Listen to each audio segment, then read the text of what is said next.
Do I sound different to you at all, Phil? No. You're talking to a man who now wears glasses. Oh, wow, like a nerd. Can you hear me? I'm going to push up the bridge of my nose as I talk right here. Does anything sound does anything sound different? Very. Yes, 100%. I can. Oh, interesting. Feel the testosterone draining away from me. Oh, that's very even interesting. just talking to you. Fascinating.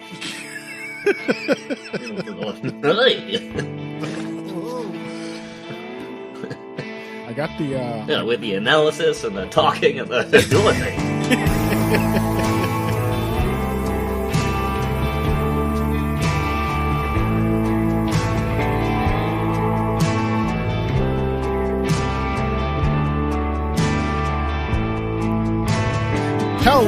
Hello, and welcome to another edition of Heavy Hands. I'm Connor. That's Phil. Oh. Phil, last week was our 500th episode. Are you as glad as I am? Really? Are you as glad as I am that we commemorated that momentous occasion as it deserved to be commemorated? Yeah, that's why we had that giant blowout episode. The spectacular, where we revisited all of our favorite moments, and talked about the journey that has brought Heavy Hands from its humble beginnings to its current titanic heights. To its humble... Yeah, I think it was really a fitting monument. From its humble beginnings to its humble present. Humble but not humbled. That's us. Yeah, but people don't always, people don't always love a clip show, but I think after 500 episodes, you're kind of earned it, you know? Mm-hmm. Anyway, 501 here. It feels so different. It's like I'm living in a different world than I was last week. It's crazy. Okay, but that's enough sarcasm. If and when we get to 1,000, we should at least, say something. Yeah, we should perhaps mention it on the actual episode. Even if just a cold open where one of us goes, oh, it's 1,000. Huh. Yep. That would be something. And, presumably, we'll be underwater or something by that point. Yeah. And the sky will be on fire and the robots will have taken over, but we will say something. Yeah. Anyway, this is episode 501, and despite the heavy dose of very typical sarcasm we started with, we are, in fact, I think, excited about this card we have to talk about. UFC 296. I don't think there's any ifs, ands, or buts about this statement. It's stacked. Yeah. It is a genuinely just a blockbuster year-ending card, and I think it is the last card of the year. Yeah, next one, not until mid-January, in fact. Wow. So we get a nice slot in there to do the handies, and then God knows what else. Get some guests in here, take some of the weight off our shoulders. let's think about that. Sounds amazing. That sounds good. After this many episodes, I think. Yeah. I'm 100% down for becoming as lazy and phoning it in as much as humanly possible. Yeah, I'm 500% down. But again, no complaints about this lineup, which has us more than covered for the next 2 weeks. Leon Edwards versus Colby Covington. Not the title fight I wanted. Colby Covington doesn't fucking deserve it. But hey, we're getting it. No denying. It is still an interesting fight. Very curious to see Leon Edwards in what feels like his first actual defense of the title he won off Kamaru Usman. We've solidified, we've cemented his claim. Now it feels like he's the reigning and defending champion. Further on down the card, Alexandre Pantoja is making his first defense of the flyweight title that he took off Brandon Moreno in an absolute war earlier this year. He is defending against another Brandon, Mr. Royval, Raw Dog himself. That should be obviously a super exciting fight, which is also for a UFC title. We've got Shavkat Rakhmonov versus Stephen Thompson. Little transference of hype there Tony Ferguson versus Paddy Pimblett, Phil's favorite fight, the one he's been just clamoring for it, asking for over and over and over. And Vicente Luque. Vicente Luque versus Ian Garry. That's the main card, and one way or another, in a variety of different ways, in fact, all interesting fights.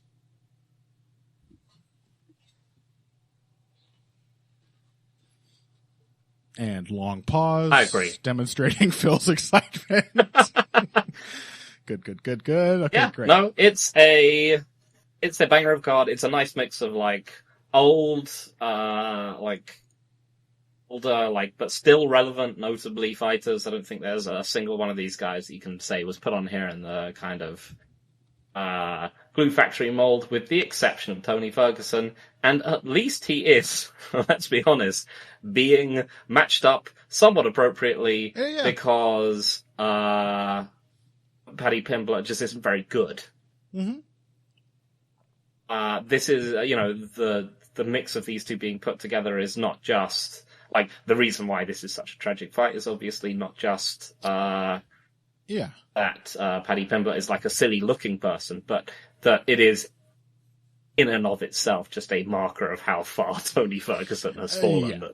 That someone who debatably lost to Jared Gordon is probably going to be a significant favourite against him. Yeah. I'm weirdly okay with it, but we're going to talk about that one later. I mean, we got to, because it is a fight you have specifically mentioned on more than one occasion. Highly anticipated. But let's start with the main event. It's Leon Edwards versus Colby Covington. Leon said, no, fuck you. You don't deserve it. I want to fight a real challenger. But, I hope this means that the money was good, that he ended up taking this fight. And, it is what it is. It's fine. I'm excited to see Leon defend his title. It would be very satisfying to see him beat Colby Covington. Where to begin? I mean, yeah, go on. I think the main thing is, how difficult it can be to pin down Colby Covington. Mm-hmm. That's the kind of... Because, amongst the technique nerds that we tend to sort of have in our circles on Twitter and so on, there's the idea that sort of Colby sucks. And then in much of the rest of the MMA sphere, there's this idea that he's just this uncrowned champion that's just been super unfortunate not to win the belt and so on. And I think, honestly, the reality is that Colby Covington is, or perhaps was, a very good, very effective fighter. There are many great welterweights throughout history that I think would be troubled greatly by Colby Covington. Honestly, people like GSP, I think, would have serious trouble with Colby Covington, because, at least, Covington in his prime, because we're talking a large, aggressive southpaw, and we saw kind of how much GSP did not really like jabbing southpaws, who can keep a huge pace, and it's quite hard to out-wrestle. I think, and in general, he has an awkward style and an awkward mix of traits, which means that there aren't many welterweights, historically, that I would strongly favor to beat him easily. I think he would give a great deal of trouble to pretty much anyone. Yeah, I think that's more or less sort of been our tone regarding Colby Covington over the last, up until the last year or two. I mean, obviously we've been, sort of making jokes and mocking him as well, because he's a pretty detestable individual. But as a fighter, I think we've given him an appropriate measure of respect, and acknowledging that he, at least in his prime, I'm going to emphasize that the same way you did, because I think part of our discussion here will be about whether or not that prime is ongoing still.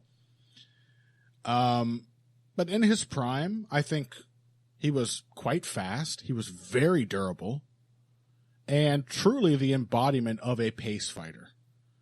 Not a pace wrestle boxer, which is basically a combination of several elements which are really just automatically going to be good for MMA. I think he had a very simple, straightforward, and very effective style for the welterweight division of this sport. And I think people have tended to overlook that because his technique is not pretty, but more to the point, he's annoying. And so there's a lot of motivation there to think he's worse than he is. Those people should be grateful now because we may as well get into it. A lot of our pre-show discussion about Colby was about how he's just gotten much worse in the last couple years. Mm-hmm. And so this is sort of the point I was building to, which is that there are these two extremes for how Covington is viewed, but this fight, I think, is going to essentially resolve, and I think, the actual truth is that he comes somewhere between the two. He's a very good fighter who just wasn't good enough to beat Kamaru Usman. But the problem is that this fight specifically will drop him into one camp or the other, and it will become sort of the truth. Yeah. Because, and he has no one to blame for this but himself. Because if Leon Edwards beats him, worse yet, if Leon Edwards beats him somewhat comprehensively, anyone who wants to say that Colby Covington sucks and always sucked will simply be able to point to his resume, which is essentially the resume of a cherry picker who has sat out, fought old people, never picked up any ranked wins over relevant fighters, like since beating RDA essentially. His one good win was a razor close decision over a lightweight. And on the other hand, if he wins, again, people will just be like, well, he was champion all along. He has put himself into this point where only one of these narratives can be true. You're right. Cannot be the Joseph Benavidez of his division. He is, he will never be anyone who will be like, oh yeah, he was always the number two. This will never be correct because he simply hasn't beaten anyone good. You're right. I mean, I think as far as the legacy of Colby Covington goes, there is a lot of weight riding on this particular matchup. I think that's a very good point because if he wins, it's like, well, he had two close fights with Kamaru Usman, And this is, I mean, really, like, as annoying as it has become as like a sort of, perpetual argument for Covington continuing to get title shots, it is also, particularly that first fight with Usman, strong evidence against those who are a little too hard on Colby Covington as an effective high-level fighter. Because there's no denying that was a super competitive fight. He did great. He really made Kamaru dig deep and like do a genuine superhuman champion thing to pull it out and put a stamp on it. Up until that KO, up until that final round, that was not a definitively winning fight for Kamaru Usman. That is not how it would have been remembered. No, it's an all-time war. And, absolutely. Most certainly one of the reasons why we no longer consider Kamaru Usman to be in his prime is that those fights simply took a lot out of him. Probably. But then, aside from that, you're right. Like, the rest of the resume is sort of a welterweight version of what Kelvin Gastelum did all those years at middleweight. Like, exactly. The only people I was thinking of the other day. I was just like, they're old. Yeah. Yep. Tyron Woodley on his last legs. Robbie Lawler against his least favorite style just before the greatest downturn of his career. Jorge Masvidal, who just clearly... to be honest, he was in the downturn by that point. Yeah, good point. And Jorge Masvidal and old Damian Maia. I mean, Maia in 2017 was not exactly a spring chicken. It's just a lot of... Boy, it is a lot of old people and otherwise just not very good people, isn't it? And then there's those two fights with Usman. Yep. I mean, even Dong Hyun Kim was pretty much on the way out that's what I mean. When Colby fought him. It's pretty ubiquitous. So yeah, winning this fight would be like, aha, the Usman fights were in fact an indication of his greatness. Losing this fight would be like, okay, those were an aberration. Probably people will say Usman was close to the end of his prime. maybe just a tough style matchup, yada, yada, yada. But really all he did was beat old people, and he wasn't good enough. It's a lot riding on this for old Colby.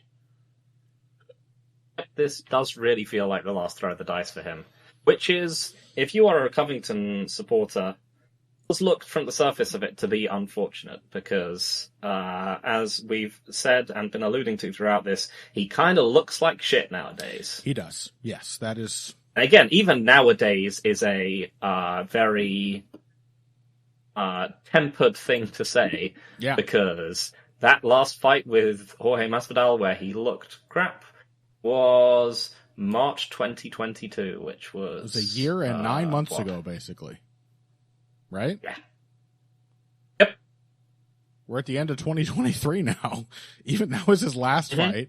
He didn't look good in the fight prior to that, which was, not too long, 4 months before. But yeah, now it's been a year and 9 months. He's just sat out, being like, I'm going to get one more payday, I guess. Dana likes me for some reason, even though I've appeared to annoy him every time we've been on camera together. But he likes me. He's going to give me another title shot. I have no reason. Maybe time off would be okay for Colby, but I mean, I have no reason to think he's going to look much better than he did in his last two. And let's go ahead and illustrate what we mean when we both looked at his recent fights, and it was nice to have the distance of a year and 9 months since we saw, because I watched some older Colby fights, and then I watched those last two, and boy was I struck by just how bad he's gotten. He is much, much slower than he used to be. I think part of that is just straight up physical decline. The man has taken a lot of punishment. He's put his body through, even the winning fights are very difficult, strenuous physical experiences because of his style. So I think he's just slowed down from age. Another part of it is that I think he's broken his own game and has made himself a much more cumbersome fighter, both as a wrestler, but particularly as a striker. He has just disjointed what used to be a really streamlined approach to MMA, which was high-pace striking, forward pressure, setting up takedowns, pace, pace, pace. And we both mentioned this before we started here that, and we've pointed this out in the past. Like I said, we have actually praised Colby's striking and been like, he's not doing anything special, but he's not as bad as the genuine haters want him to be. But one thing that really marked his game and made it effective before was his ability to throw several shots quite quickly, without losing his feet. He would keep his balance, and he could whip out some decent combinations. And nowadays, that is not the case.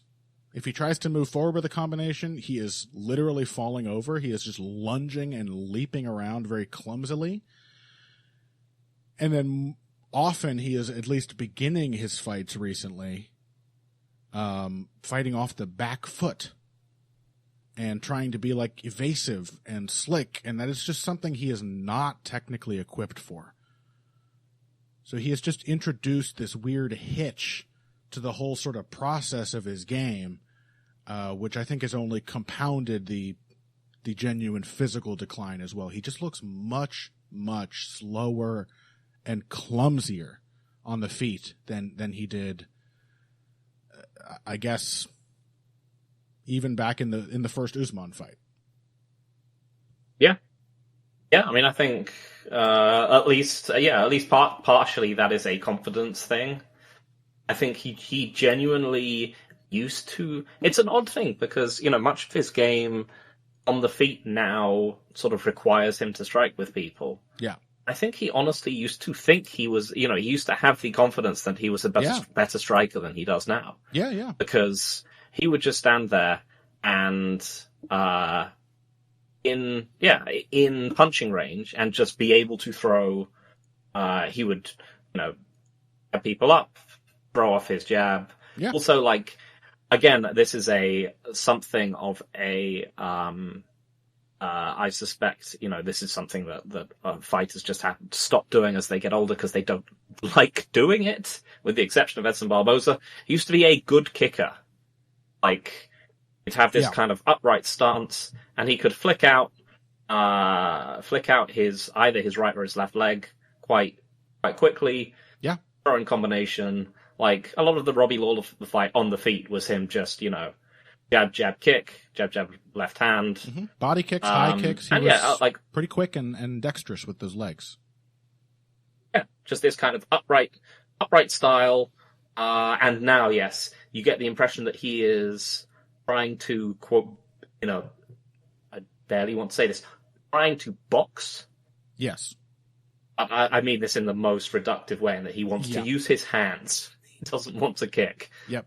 And that, in order to do this, he feels like he needs to navigate in past their strikes because he just doesn't want to stand there in the pocket with people anymore. Yeah, I think you're totally right. He got Karolina Kowalkiewicz by that Kamaru Usman knockout. Mm-hmm. The first time he'd ever been KO'd. And he was a fearless fighter before that. He was just tenacious and he just didn't know that he could be knocked out, basically. He was like, okay, I'm going to have to get hit. He was fine with it. And that is where we saw the change in his style. And he was wholly reconfigured for the second Kamaru Usman fight. He got absolutely pantsed in the first 2 rounds, nearly finished more than once. And then, go figure, push came to shove, he just defaulted to his old style, a rustier version of it, and it was still enough to make the fight super, super close after the first 2 rounds where he was getting trashed on the feet. Mm-hmm. But he doesn't want to do that anymore, I think. I agree. I think it's shattered his confidence, and that is part of the disjointed feeling. He's gotten slower, but it emphasizes that when he does feel he has to come forward with strikes, something which he has basically been coerced into doing in both of his last 2 fights, quite quickly in the Masvidal case, where he got his leg kicked, he didn't like it, and he was like, okay, I have to pressure. A little too slowly in the case of the Usman rematch, but in both cases he's been persuaded to go back to his A game. And it emphasizes the loss of speed because a lot of his initiating strikes are coming from way too far away. That's why he's losing his balance. It's why it makes him look so much slower than he even is. Just physically, it's because he does not have that old confidence, I believe, that allows him to just work his way into range and stay there. Doesn't like being there anymore. I think that was that Usman KO was perhaps the catalyst for all of this, which is unfortunately for him coincided with a physical decline. Yeah, 100%. So yeah, I mean, the main thing is, what does this mean for a fight with Leon Edwards? Yeah, and mostly the answer is not good things. Especially if this is a qualified statement, if this is Leon Edwards who fought Kamaru Usman the second time. Because, I don't want to make the mistake of thinking that Leon Edwards' best performance is now his baseline. Yeah. Good caution. We have to remember that he is still Leon Edwards. There is still a chance that, there's still a probability that at certain points in the fight he will simply kind of run out of mental energy. He will stop. He will get tagged up by something. He will just sort of lose focus, because Leon Edwards has done this in almost every fight. Basically, and everyone. Again, assuming that Colby Covington can even sporadically maintain the high metronomic pace he used to have, where it was just offense. He can do this even in spurts. I think that this can trouble Leon Edwards, who is many things, but not defensively good. No. And Colby will do that. Even obviously Nate Diaz famously, KO'd Leon Edwards and knocked him out. Yeah. At the end of their fight, and won that fight. Who could forget? Yep. No, and I will say with absolute confidence that Colby will do that.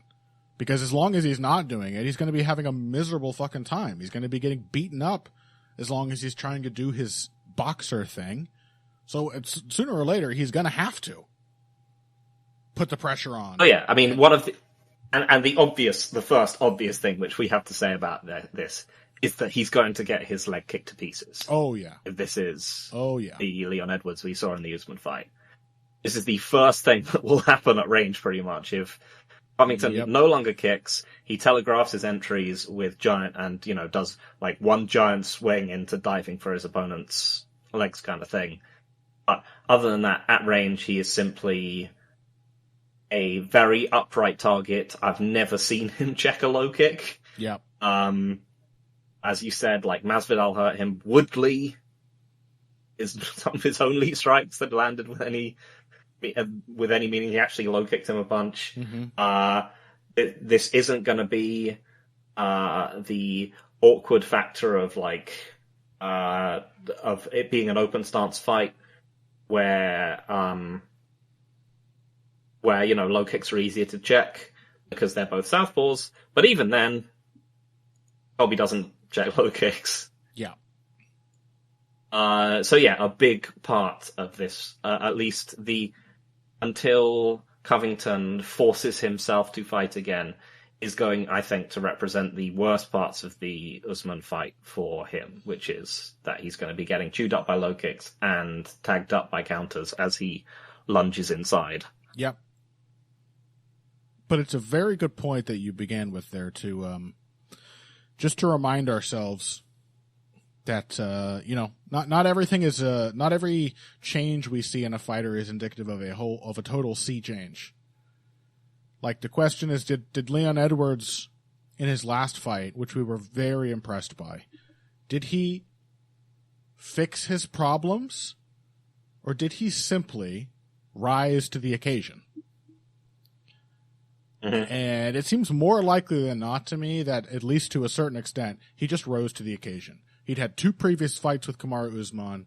He was super, super motivated and focused.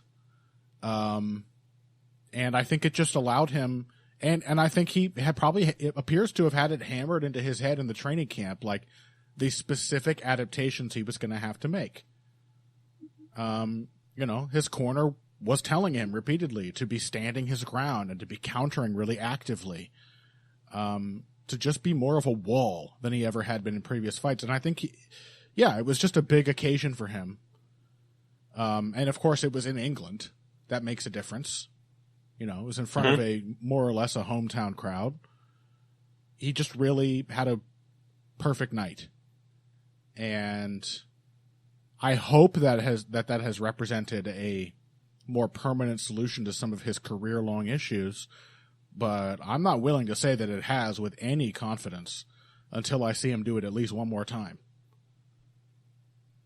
But even so, for as long as Colby is not doing the worst version of the thing he's always done well, he's going to be getting his leg chewed up, he's going to be getting hit to the body, he's going to be getting stabbed with jabs from long range.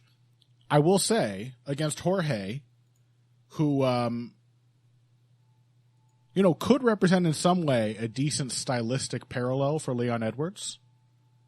Yeah, we talked about it before. Like, are or were the division's true technical all-rounders. Yeah, and both of whom have an unfortunate tendency to lose fights positionally, to be too passive, to get put against the cage. And to wait too much. And admittedly, this isn't like Masvidal obviously has had a less of a sense of these things than Edwards has. Edwards is someone like, I think, John Dodson, where a lot of his fights are closer than you would like them to be, or that you would think they should be, given the disparity in skills or ability between the two fighters. But he never actually comes all that close to losing any of them. That's true. He has always ridden that line better than Jorge, but both can have a tendency to sort of lose focus. Both can become too passive. Both can just let their opponent back into a fight habitually, even after a great start. And from that perspective, Jorge Masvidal did fuck up Colby's leg with one good hard calf kick. And Colby, unlike in the Kamaru fight, immediately decided he needed to pressure and wrestle. Immediately. It was a horribly ugly switch that he flipped, but he flipped it. And it made it so that most of the rest of the fight was marked by Colby just pressing Jorge up against the fence and out wrestling him. So it may not take a long time of him getting thrashed by Leon before he's like, okay, this shouldn't be the Kamaru rematch. I don't need to get nearly fucking knocked out 8 times before I realize I can't keep letting this happen. Sooner or later. Could happen quickly. I don't know. But what do you think? I mean, what do you think of picking the fight? Colby's gotten much worse. But as we saw, if an ancient Masvidal is any kind of parallel, there is still something essentially in Colby's style that works against fighters somewhat like Leon Edwards. What do you expect? How do you expect this to play out? I mean, I cannot in good conscience pick Covington. Yeah. I just don't think it's warranted, given what we've seen about the trajectories of these two men. I think it probably looks like it's probably going to look like a more exaggerated version of the second Usman fight that Edwards had with Usman. I mean, I think, well, actually, what I generally think is that, yes, Covington is going to get smoked early. Yeah. But we'll probably have one scary Diaz-esque moment later in the fight because, as we said, Leon still always takes his eye off the ball. Takes his eyes off the ball at some point. And Covington will just force it through with like the last remaining, because again, this is his last chance to do this kind of thing. Yeah. Before he starts getting fed to people like Hamzat or Shavkat Rakhmonov or whatever. He's no longer going to be auto title shot guy. But yeah, I mean, it's just the fact that having seen now pretty much 10 rounds of modern Leon Edwards against Kamaru Usman, and I've seen them both against RDA when both of these men were in their prime. I am fairly confident that Edwards can survive a pace fight in a way which just old Jorge just couldn't. Yeah. Even at his best, he got pushed out of fights like that by smaller men like Ben Henderson. Yep. And this was an old version of Jorge who basically gassed after a round and a half. Yeah.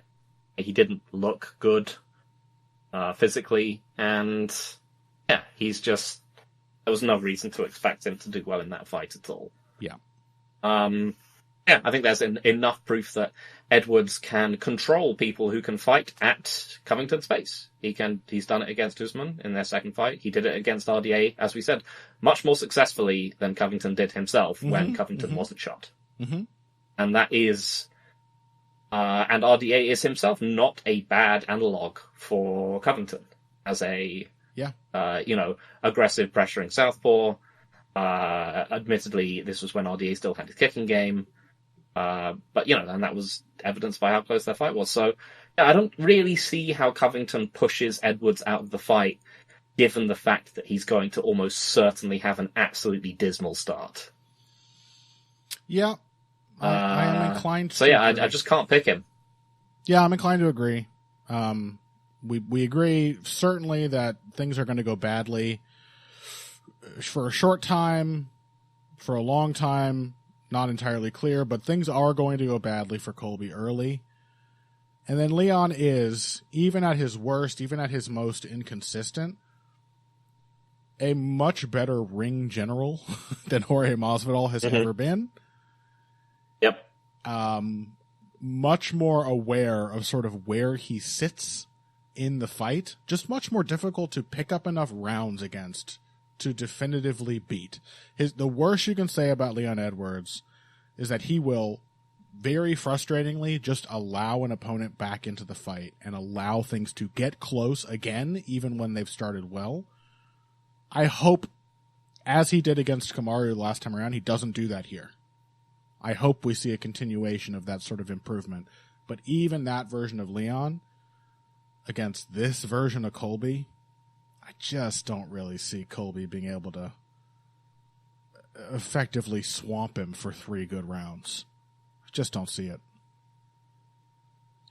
Leon's 3 years younger. Yeah. He has a lot less, or rather a lot more tread left on the tires. He has taken way less damage than Colby over the course of his career. And Colby looks old and looks kind of washed to me. And I think it is certainly possible that what we saw in his last fight was Leon Edwards entering his prime, like his real prime. So I'm picking him. I'm picking Leon Edwards to retain. And boy, I gotta say, I hope I'm not wrong, because I do not fucking want Colby Covington as champion. I really don't. No, I mean, apart from anything else, he'll sit on the belt for a super long time. And he'll presumably angle for bullshit fights against, people that no one cares about. Because if he doesn't win here, and it's right that what you say, that this is like his last roll of the dice for a title, I don't think he will get fed to like Khamzat or Shavkat. I just think he won't fight anymore. Yeah, entirely possible. I don't think he would accept those fights, knowing what they are. He wants his glory, to which he feels entitled. Yep. So, God, him as champion, boy, would we get some cherry picking. He'd be like, I want to rematch Worley Alves for the title. I need to run that one back. Yeah, the worst. Yeah, the worst version of Sugar Sean versus Cheeto imaginable. Yeah, give me my Bisping Hendo moment. Yeah. Anyway. Yeah, let's hope. Both picking Leon Edwards, reasonable confidence. There's no denying that Colby has just had 2 of the ugliest performances of his entire career, the last of which was nearly 2 years ago now. And a lot more recently than that, Leon Edwards had undeniably the best performance of his career. Momentum seems to be on the champion's side. All right, let's take a break there. When we come back, the flyweight title is also on the line at UFC 296. Alexandre Pantoja defending versus Brandon Royval. After that, Tony Ferguson, Paddy Pimblett, Vicente Luque, Ian Machado, Garry. We're going to talk about all of those after this. Hey everybody, thanks for listening to this week's Heavy Hands. If you like what you hear, please consider pledging to support the podcast on Patreon. Patreon is basically continuous crowdfunding. You sign up to contribute a certain amount per month to help us with production costs and the like, and in return you get rewards ranging from a mention on the Heavy Hands website to a question or topic of your choice being discussed on the show. We have a lot more in the works to reward you for your help, and we appreciate every contribution. No amount is too small. Just head over to patreon.com and find how you can help out, the only show dedicated to the finer points of face punching. Now let's get back to it. Welcome back to Heavy Hands, the co-main event of UFC 296. Not going to take as long as the last one to break down, I don't think, Phil, for one primary reason. Already seen it. Yep. Know how this one goes. I mean, definitively. Which is not to say that it will not be exciting. It seems guaranteed to be exciting. Which is not to say that, of course, something unpredictable couldn't happen. But we have seen these two matched up before, and in a pretty sort of like style matchup defining kind of way, Alexandre Pantoja came out literally on top. Wow, this was a short segment. Yeah. After this, we are going to talk about Tony Ferguson versus Paddy Pimblett. No, I mean, let's give the brief rundown of the styles here. Pantoja, pretty much the guy he's always been. I mean, I think it is a huge credit to him that this is a guy who could have gone the way of Colby Covington. I guess he still hasn't been knocked out.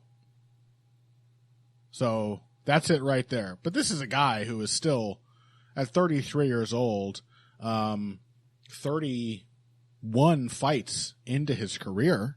This will be his 32nd. Oh, wait, no, more than that. What's going on here, though? No, the numbers are mismatched in his Wikipedia. It says 51 total fights. Yeah, but that number... Those are crazy numbers. That's insane, and that number is certainly not recorded in the actual rundown of the record itself. That has to be an error. I don't think this man has 51 fights. 31, I think, is the correct number. Yeah, Typology says 31. Okay, right. So this will be his 32nd fight. Anyway, 33 years old, 32nd fight coming up. Still, in a young man kind of way, appears to see himself as an actual immortal. Willing to soak up damage, willing to stand in and trade when he needs to. Gets tired, does not get discouraged by getting tired, which is maybe the one thing you might have been concerned about, is that he seemed to be kind of reaching the end of his rope around the time that he finally broke Royval in their previous fight. But you've seen enough Pantoja fights at this point where he gets tired and then just keeps on plugging to be like, okay, he would have found something. That last fight with Moreno was absolutely insane. 5 rounds of madness in which he was gassed for a lot of it, still fighting his ass off. So yeah, Pantoja is a real force of nature kind of fighter. And what happened in their previous fight is that he just positionally dominated Brandon Royval. He was a slightly better scrambler, but more importantly, he was a lot more interested in controlling dominant positions when he got to them. And so he was not only the one who couldn't just hang in the scrambles, he was the one who killed the scrambles. Yep. What about Brandon Royval? He has changed up a bit since that fight and the Moreno fight, which I think came just after it. But not as much as we feared when we first saw him unveil his capital T technical side.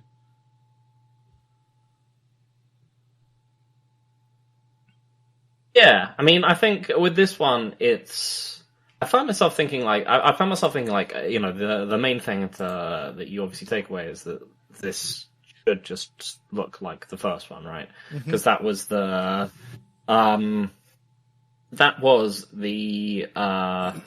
sort of worry that we had going into the Moreno fight, is that, like, can Pantoja simply maintain the kind of physical pace that he needs to in order to beat someone like Moreno again? And yeah, it turns out that he could. Yep. And so surely he can just do that to Brandon Royval, who seems to have made none of the like technical developments that Moreno, for example, had made between the two Pantoja fights. Yeah. Royval still doesn't seem to be insulated in any way from what Pantoja would actually like to do. Yeah, I mean, the only change we've seen from him really is that in that Rogerio Bontorin fight, he was much slower paced. I mean, the output was high, but it was leaf blower shit. The intensity of the fight was seriously dialed back. I don't even know if that was an actual attempt to recalibrate his game or just an overreaction to the 2 losses or what, because in his last 2 fights, he's been like hell-bent for leather again. So maybe just a one-off weird thing, maybe an indication of something that he might try here against Pantoja. But I don't think there's enough to it because what it really was a striking performance with the lack of intention, a lack of aggression, a lack of intensity. He didn't show a lot of new stuff. As you said, there was no technical development per se. He just did less and invited less of the fight to happen. And got to assume Pantoja would not be stressed out by that. He'd be like, okay, I'll run at you. I'll kick your leg really hard. When you do step in, I'll counter you super hard, like Bontarine did, and also like Bontarine did. I'm just going to take you down, and when I get you down, I'm going to stay on top. Yeah, that is the other thing about that fight, right? Is that the main thing that you have to ask yourself is, like looking at a rematch between the two, is can Royval stop Pantoja from just locking up body locks, throwing him down and taking his back?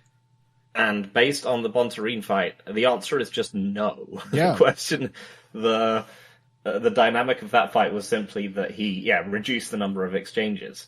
And on the one hand, that worked better against Bontarine, I think partially because he's just a more passive fighter than Pantoja. Yep. But also, I think that like drowning Pantoja in volume, meaningful volume, and aggression is really his only chance of winning this fight. Yeah. I just cannot see Royval winning a back foot striking battle against Alexandre Pantoja. I mean, because the main thing I was thinking when I was looking at this fight is you got to find the you always have to find the like counter narratives, the what ifs kind of thing. And I was looking at this and I was like, what if all Royval has been doing has been just training ways to fight body locks and not get his back taken? What if that just isn't a route to victory for Pantoja in the same way that it, was in a almost guaranteed way in their last fight? But even then, looking at it, I was like, you know what? Royval still just got dinged up on the feet a whole bunch. Yep. Pantoja, like I was saying, fearlessly just sort of waded in. I was like, all right, throw your little bullshit. I'm just going to hit you with 1-2, 1-2, 1-2, Vitor Belfort style. And it just crushed Royval into the cage, and he got hit clean. And like, this is what led to a bunch of the really easy takedowns that Pantoja got, was him just balls to the wall pressuring Royval, like not giving a fuck about what's coming back at him because he doesn't have to. Thus far, he is perfectly unhurtable. Like, hasn't been disproven yet that he just can't be killed by punches. So he just fights like he can't. Yep.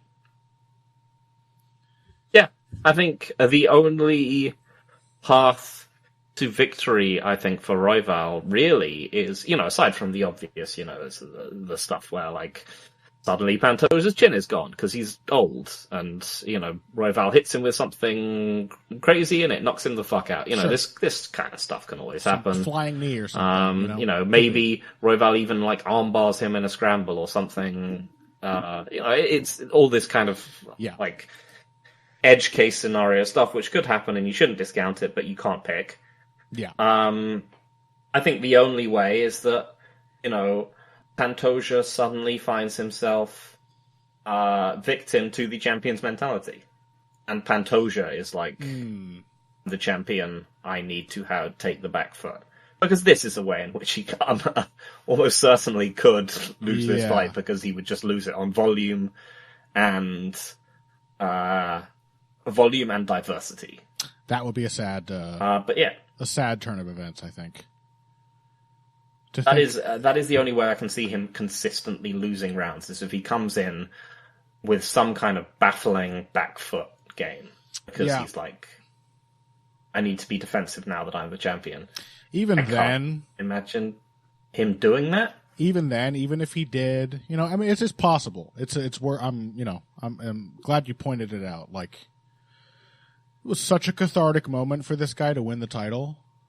Like, he fucking defeated like the ghost of his absentee father in that fight. Like, that was such a big deal for him. Yeah.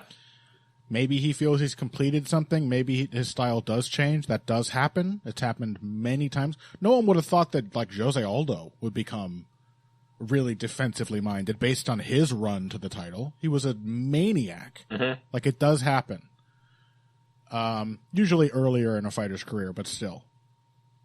Even so, I mean, we just talked about Colby Covington, like, trying to do some stupid bullshit that he's not good at, and then things go terribly wrong, one way or the other, and he's like, okay, default to the thing I've been doing my whole career, and it still kind of works for him. Mm-hmm. And Alexandre Pantoja in his last fight did not look like Colby Covington in his last 2 fights. I'm quite confident that even if he came in with that approach, things would invariably go wrong as a result, and he would start brawling and pressuring again. Yep. So you got to pick him. You just got to pick him. He won the first fight. Again, not like it was super easy, not like he didn't get tired at some point, but the way he won it was like just sort of antithetical to Brandon Royval's style. It really looked like he more or less has the stylistic solution to Royval in his pocket.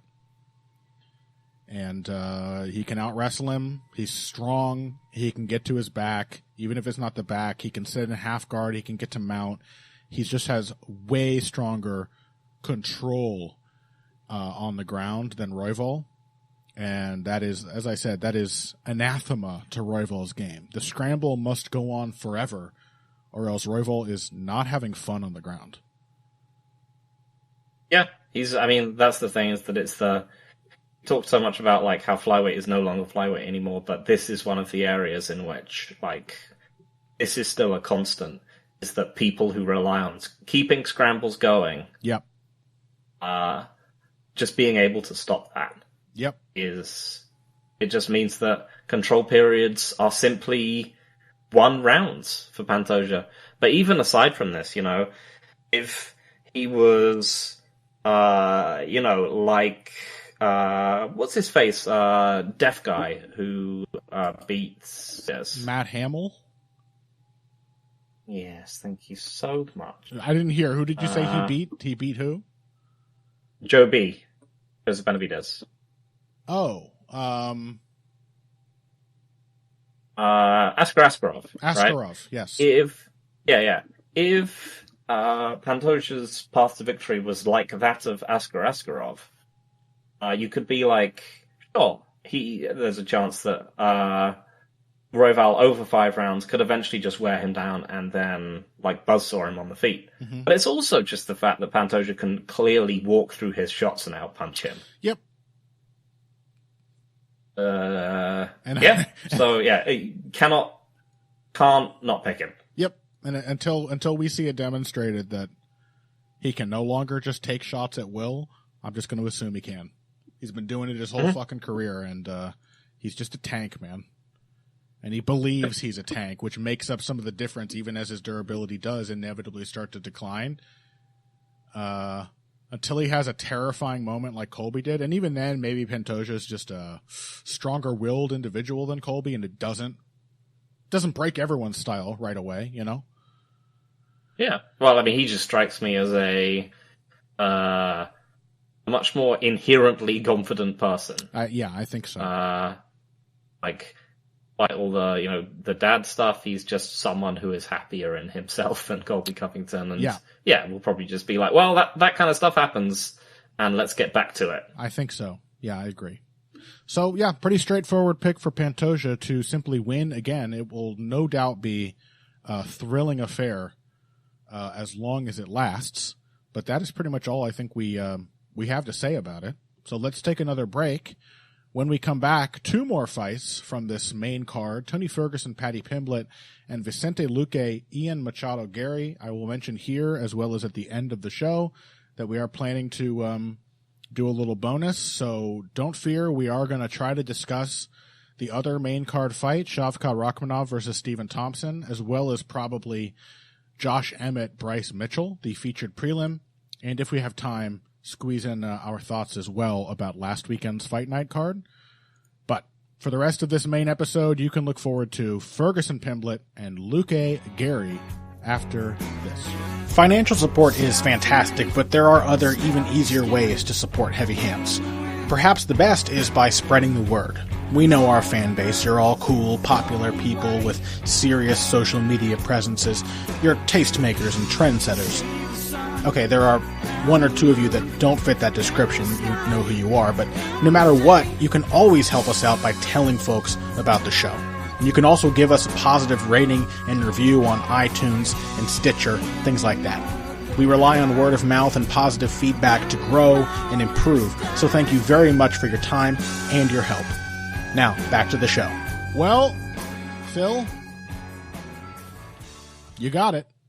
You asked for it, and now you have received it. How does this make you feel? Validated. I'm really good at matching fights. No, I mean, as I've said before, I wanted this fight much earlier in the cycle of it being completely obvious that Tony Ferguson was utterly washed, and also earlier in the, back when people could still plausibly be like, ooh, there's a Paddy Pimblett hype train. When was that? You say much earlier in the process of Ferguson being washed. I seem to recall probably the Chandler KO had happened already. How early in your mind do you think it was? I don't know if it had, Let me think. Okay, so it was just the 3 straight losses of decreasing potency, where he was just clearly because obviously there's a giant gap between Beneil Dariush and Charles Oliveira and Paddy Pimblett. Yes, that is true. But we did say at the time, the way Tony is conducting these fights, we were saying he is no longer a top 10 fighter. Even though they were top 10 fighters he was losing to them so badly that it was like, we knew he was done. So I just want to put my foot down and be like, you weren't being that generous to Tony Ferguson at the time you were asking for this stupid matchup. No, I mean, but you're still a bad man. I mean, but it was much funnier back then. Okay, because back then, if Paddy Pimblett won it, you could have been like, I could have been on Twitter being like, because I would occasionally go on Twitter and say things like, look, we've got Paddy Pimblett. He's knocking out Luigi Vendramini. He's knocking people out. He's submitting people. Yeah. Now that Khabib is gone, there's a real gap for a powerful grappler and striker to take this division over. That kind of stuff. And I just would have enjoyed being able to ride some more utterly fraudulent hype by just saying really disingenuous things. You really should be. And I can't really do that anymore. And that's what I would have liked to have done. You really should be a UFC matchmaker. I like this style of making matchups motivated like solely by imagine the funny tweets I could write about this.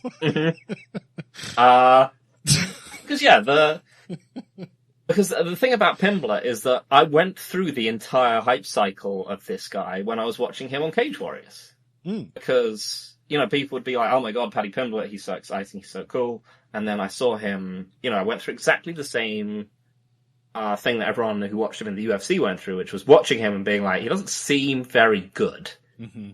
And then watching him, like, rob Julian Erosa in the same way that everyone watched him rob Jared Gordon, and then, like, being absolutely convinced that he wasn't very good. And then him turning up into the UFC. And by this point, I just was absolutely at peace with the idea, with the knowledge that this guy just wasn't particularly good at MMA, and that all the hype we were going to see was completely fake. Yeah. From my perspective, it was all like highly enjoyable because I've never wavered in my sort of conviction that he's just going to get fraud checked at some point. Yeah.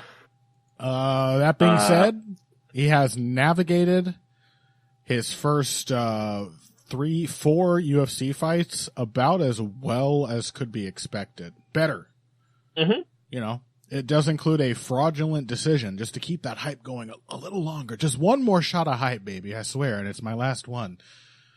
He got the genuine robbery over Jared Gordon, was completely fucking just annoyingly, like, unrepentant, like no humility at all about how bad that decision was. I mean, I still honestly say the Erosa decision was worse. Yeah. Much worse. But still, like, that was not a good showing. Like, he didn't win. And He just acts like, you know. I found it fair. I did genuinely find it close enough that I didn't care. I think a lot of people did get a little bit caught up in the... It's not a good performance by Jared Gooden, don't get me wrong. It is to some extent, and then he really shits the bed late in the fight. That is part of why Pimblett was able to pick up the decision. But I recall actually even the scorecards being fucking wonky. Like, he might have picked up the whichever round was the worst one. I think he picked it up on at least one of the judges' cards. Anyway, the point being, Pimblett has somehow kept the undefeated UFC record intact for 4 fights straight. He has taken perhaps a little longer than you intended to arrive at a fight with an even more just utterly degraded and deteriorated and decrepit version of Tony Ferguson. So is he going to win? You know what? It's that's the other thing about it, is that, like, had that fight gotten booked back when I suggested it, I actually probably fairly confidently would have picked Tony Ferguson. Right. Yeah. I just don't think Paddy Pimblett is good at all. Yeah. But you've gotten the monkey's paw version of this fight. Tony Ferguson has now been beaten down so badly, it's hard to be confident at him in any way. Yeah. There's now, like, a sort of growing conviction that, like, Paddy Pimblett would probably out-grapple him. Yeah. I mean, this is one of the worst things about Tony Ferguson, is that for old fighters, like, the grappling is often, like, the last thing to go. Yeah, because you're supposed to retain, like, your strength, and you have that never forgetting how to ride a bicycle sort of sense of, like, how to balance and position yourself on the ground. But Tony always had a young man's style in every phase of the fight. Yeah. That is the damning thing. Yeah. Is that, you know, it's suddenly the like, Imanari rolls and the like, all the, you know, the attempts to just, like, ride the momentum and, you know, the funk wrestling and so on, to just do the flashiest possible thing when you're old and slow. It's just left him as a really bad grappler. Yep. There is not a single area of Tony Ferguson's game which anyone should have expected to outlast his prime. It is a young man's game. It relies so much on youthful physical attributes, on dynamism and speed and on durability. And otherwise, when you take all those things away, what you're left with is a fighter who is basically perpetually in a disadvantageous position, who is giving up top control, who is giving up position in the cage, who is giving up his stance when he tries to initiate with strikes, who is just kind of wide open to being beaten, as we've seen, in, like, a huge variety of ways. There's really, like, no one path you have to take to beat Tony Ferguson now, because his game is just not built for, like, not being an unkillable young man. Yep. Yeah, even like, flashy grapplers, it's generally built on kind of a skeleton of fundamentals. Yep.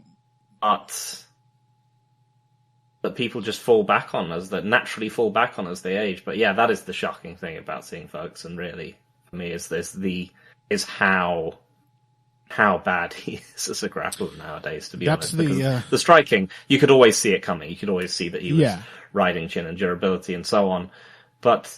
And the grappling you could at least see as a choice, right? Yeah, yeah. But it's the fact that there's no bones under it. No. Is the most shocking. I think this is what happens when, you know, this is sort of, I guess, the theme of the episode is, like, fighters aging and learning harsh lessons about the, you know, whatever the core weaknesses of their styles are. Either you do like Colby Covington, you sort of, like, neuter and fracture your own game in the attempt to adjust to those harsh lessons.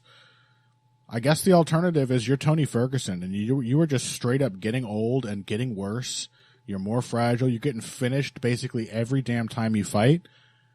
But Tony Ferguson, in a way that Colby Covington, who has always been a bit of a fraud, I think, always putting on a bit of a front.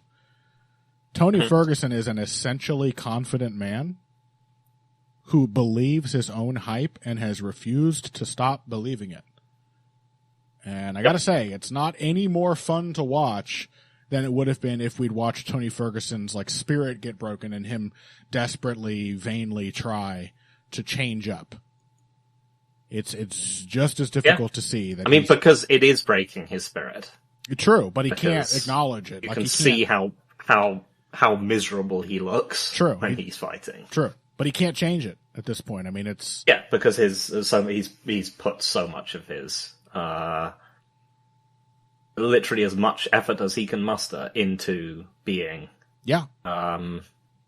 into just believing in himself and being like, I'm still in my prime. And if you believe it hard enough, then it will be true. Yeah, and it's not true. Building up to that over the last few years of his prime, building the training camp around himself, getting deeper and deeper into the weird hoodoo shit surrounding martial arts, he has just fully swallowed the idea that there is something special and magical to the way he approaches MMA that he cannot afford to change, even though he appears to hate it now. So anyway, I'm picking Paddy Pimblett. This fucking sucks. I blame you. I have to pick Paddy Pimblett over beloved fan favorite Tony Ferguson.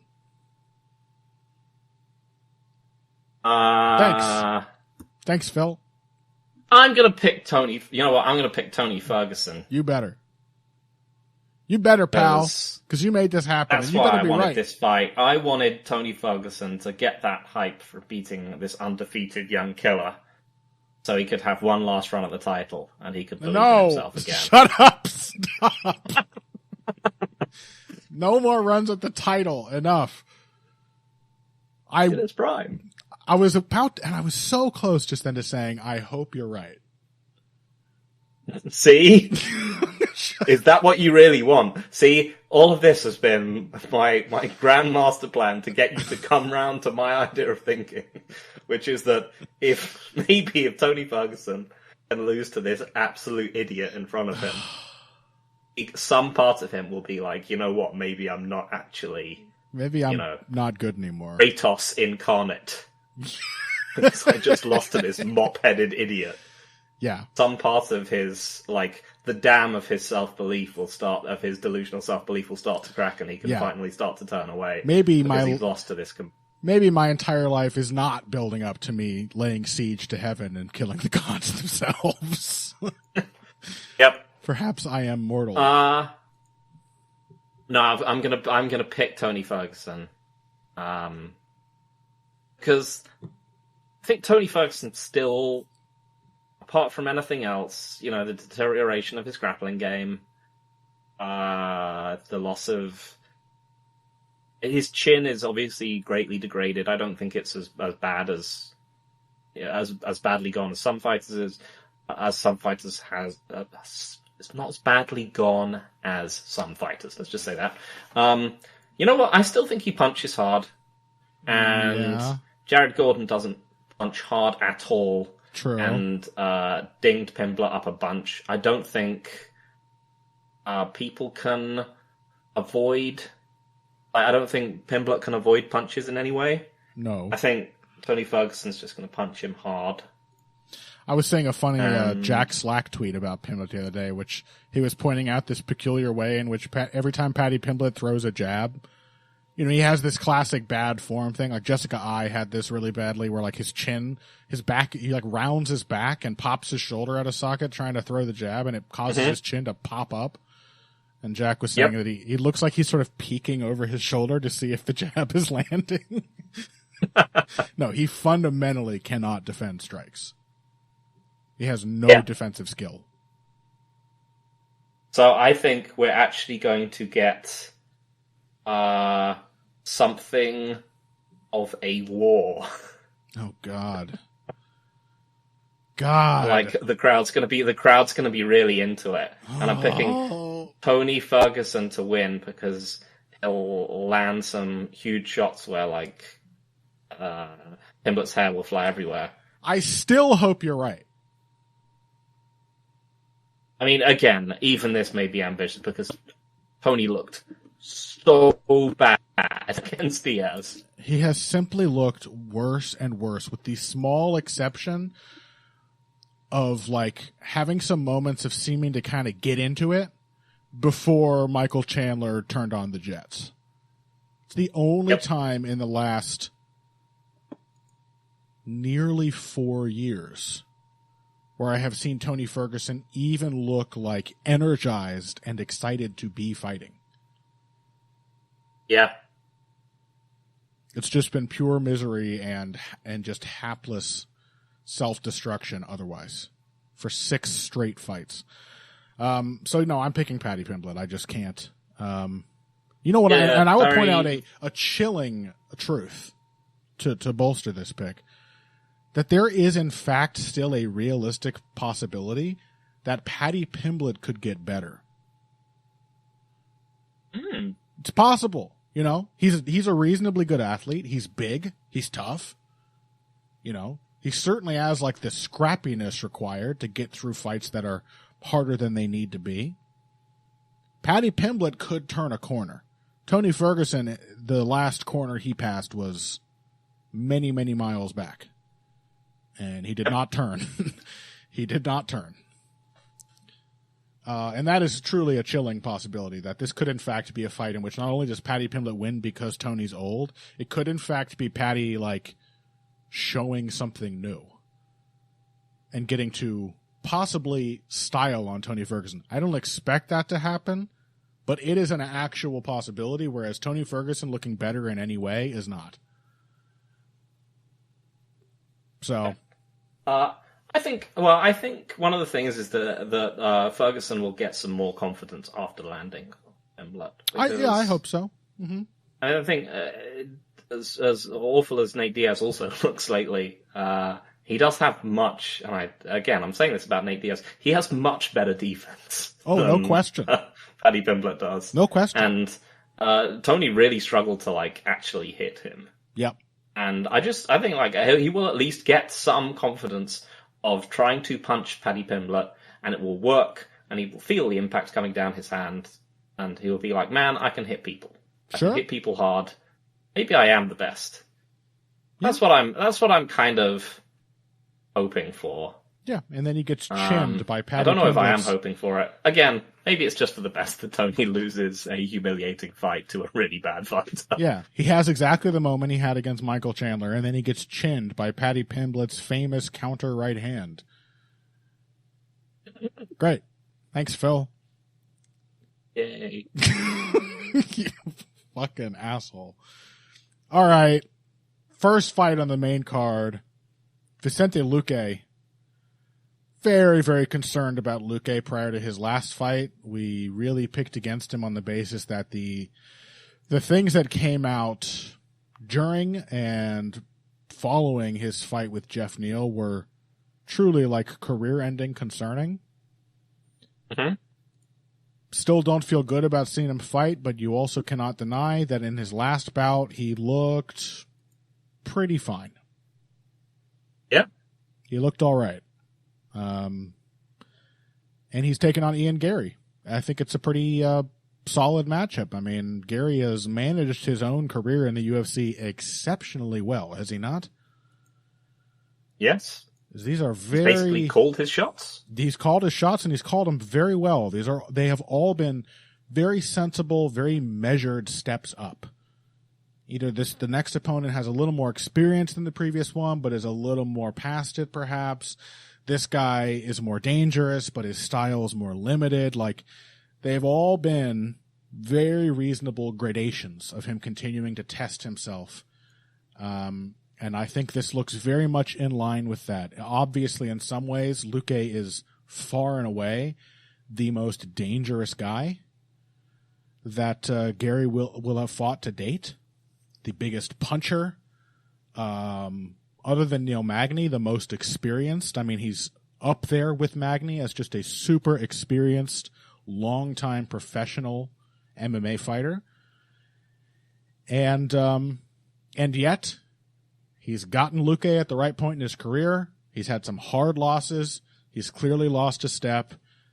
If there's a time for Ian Garry to comfortably beat Luque, now's the time, while still having the right element of danger to make it feel like a test. It's just, I almost like resent it because it's like so perfectly orchestrated, right? Like, despite everything, I can't help but sort of like Garry more than a lot of people do. But I could see why you'd look at these and be like, man, he's played it too cool. Yep. Too well orchestrated, this career of his. Yeah, so it's the perfect fight for a very tough action fighter who's on the downslope. Yep. But yeah, like as you said, even this, if he'd been picking the Luque fight after those 2 losses that he had to who was it? It was Bilal Muhammad and Jeff Neal. Yeah. Then you'd be like, man, this is cherry picking. But after this one, he fought RDA, and you'd be like, man, it's prime Luque we're looking at here. That's what I mean. Very carefully chosen as the next opponent. Yeah. So what do we think this one looks like? Because obviously, if there's a fight which Garry wants to duplicate, it is Luque versus Wonderboy. Is it not? Yeah, and I strongly suspect that's the kind of approach we're going to see. Because we have seen that Garry has a defining quality of Garry as a fighter. It's, to a slightly frustrating extent, this was true, like in his Neil Magny fight. But it is a good quality. It speaks well of his poise and his comfort in the cage. The defining quality is patience. Ian Garry is very patient. There will be little spots, but he's so self-aware about how effective patience is. I distinctly recall from his fight with Song Kenan that he was, again, a very patient performance with one slip-up, which he picked up on himself in the corner, despite the fact that it got him dropped. He knew exactly what happened, where he tried to get a little too aggressive for his style in the first round, which he was definitely winning comfortably, went for a left hook to the body, tried to follow up with a left hook upstairs. Song Kenan has a very good left hook of his own, and he dropped Garry. And Garry went back to the corner and said to his coaches, I got impatient. I tried to rush it. I went for the left shot to the body, and I stayed in too long. And then he went full jab, low, and body kick mode for the rest of the fight, until Song Kenan was sufficiently broken down enough for him to actually go in and actually, like, kind of poetically, pile in with a left hook as the first shot of the finishing sequence. He is very, very patient and committed to slowly building his win. And in a more back foot fighting context, we saw him do that really effectively when he took on Gabriel Green. Somebody who pressured him like mad, which I do expect Luque to do. I wouldn't have maybe after the Jeff Neal fight. Do you? I do. Yeah. Against RDA, he worked himself up to it. It's still in him. Yeah. And he's I don't know. I don't know how much that was him just responding to RDA's pressure rather than like it being Luque just going after RDA, just forcing it backwards. Because he didn't really do that, right? He was. I seem to recall the beginning of the fight didn't start mostly Luque getting backed into the cage and then winning clinch exchanges and being harder to out-wrestle than RDA anticipated. And then eventually, Luque sort of works himself into the fight and just realizes that he can outbox RDA. He worked himself up to it. The longer the fight went on, the more pressure he was applying. I don't feel like that is a good idea against Ian Garry. No, probably not.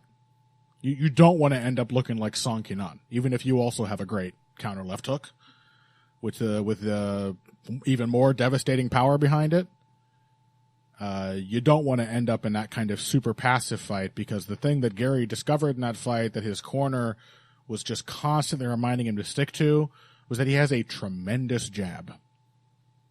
A really, really good jab. A very flexible jab. Garry knows how to paw. He knows how to pull people into the jab using the sort of rhythmic, almost like a old school, like bare knuckle boxers, like this sort of milling, pawing with the lead hand, draws out your lead hand, maybe draws you forward. You think you got his timing. You take a subtle step forward as he retracts the hand, and you're right on the end of the jab, straight to the nose.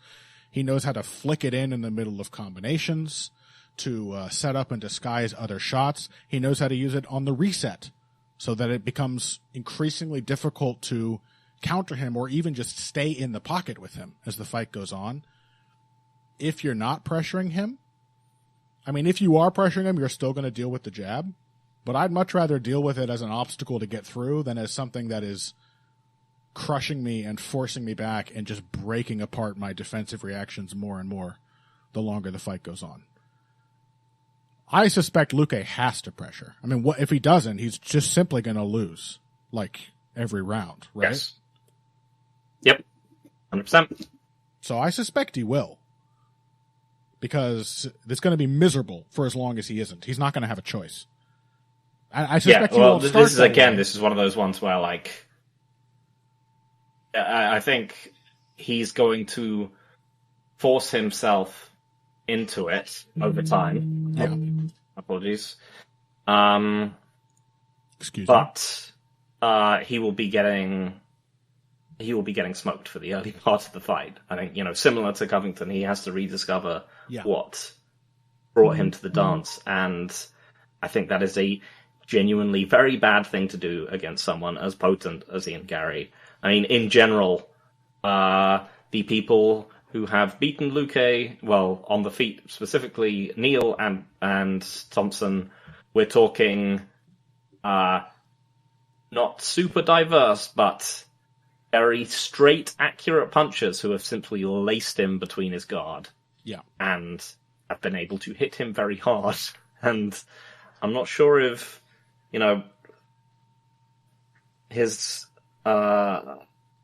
essentially people who can do damage outside of counter left hook range. Yep. And obviously Garry does fit into this archetype perhaps even more comfortably than either of them do. Yeah, that's his best range. Ideally, he wants to work into, as he did against Song Kenan, he wants to work into we can both hit each other with the left hook range. But it's all built from a really, really disciplined, solid, like fundamentally sound approach from long range, which is just like taking the targets that are available. Don't be picky. If his leg's open, you kick his leg. If his body's open, you kick his body. Sprinkling a high kick, all this little variety, which is all just built around the idea that this jab is shooting up the center, that it's difficult to time, and that jab is then causing defensive reactions which will be further exploited, whether it's drawing out the hand for a left hook around the guard, whether it's drawing up the guard for a quick series of body shots, whether it is forcing a retreat, which maybe lines you up for the head kick. Garry's entire game is built around establishing initiative with the long-range weapons, particularly the jab. So yeah, I also, like you, I expect that Luque maybe won't start this fight pressuring as hard as he needs to, but he's going to have to start pressuring. I'm still going to pick Ian Garry. Yeah. Again, you kind of have to, I think. I'm curious to see how, we saw that Garry could use a low-kicking game himself as like a key part of his strategy against Magny, which was very impressive to see. What I would be interested to see is, how well he can have a counter low-kicking strategy. against Luque. But again, Luque has just not been low kicking as much as he used to. Yeah. He really has been relying more on the hands of late. And the other thing is obviously that Luque is no longer immortal.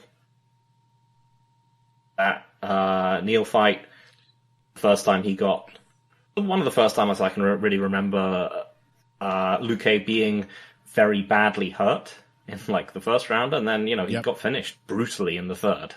Yep. And so I don't even trust Luque to be able to survive this fight in the way that I would have in the past. Yep. No, he spent his immortality in like the Brian Barberena fight and the Nico Price fights.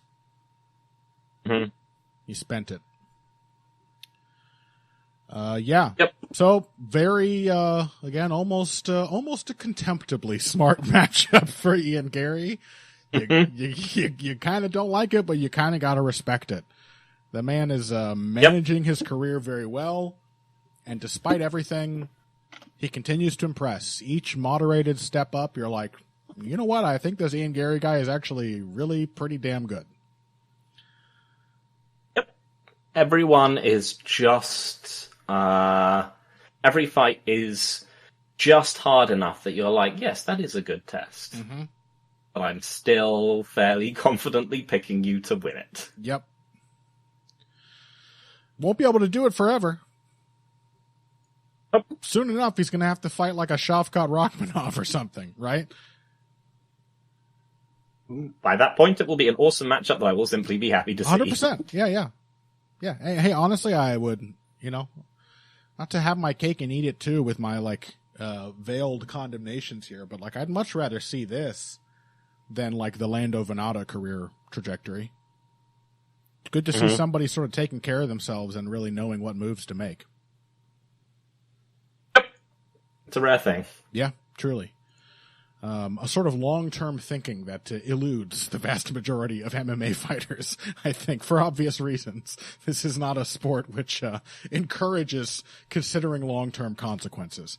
All right. Well, let's call it there. Really phenomenal main card, no question about that. A lot of the matchups seem sort of cultivated in one way or another. They have the potential to really boost one fighter. There's a clear A side and B side to each of them, I think. And yet, they pretty much all promise to be some species of exciting and informative, and will teach us something, will progress the stories of the fighters who win and lose them in a meaningful way. So you really cannot complain. It's all names I know, all fighters I'm interested in. The matchups look competitive enough to be very entertaining, and I really just can't wait to see it. Let's close out the show there with a final reminder that, Phil, we still good to do a bonus? Yeah, I think so. We're doing a quick bonus. Check out the Heavy Hands Patreon. If you want to hear us talk about Shavkat Rakhmonov and Stephen Thompson, maybe a little bit about Josh Emmett, Bryce Mitchell, maybe a little bit about Song Yadong versus Chris Gutierrez. That'll be up there on the Heavy Hands Patreon, patreon.com/heavyhands. We appreciate your support greatly. We appreciate you listening to just this, the free main show, and we hope you are as jazzed for this card as we are. Make sure you find us on social media over there at the Twitter, where most of the fight discussion still happens. You can find me at Boxing Bush and Phil at Evil Greg Jackson. If you want to see me posting an occasional picture of the can of beer that I'm drinking, or sharing an opinion on a movie I saw, then I'm doing a little more of that kind of stuff over at Blue Sky. And the handle is King Typing. And we'll talk to you next week. We're going to certainly have a lot to say post-mortem about UFC 296. We look forward to having all of you there with us. And until then, if you came here today for the finer points of face punching, you came to the right place. This has been Heavy Hands.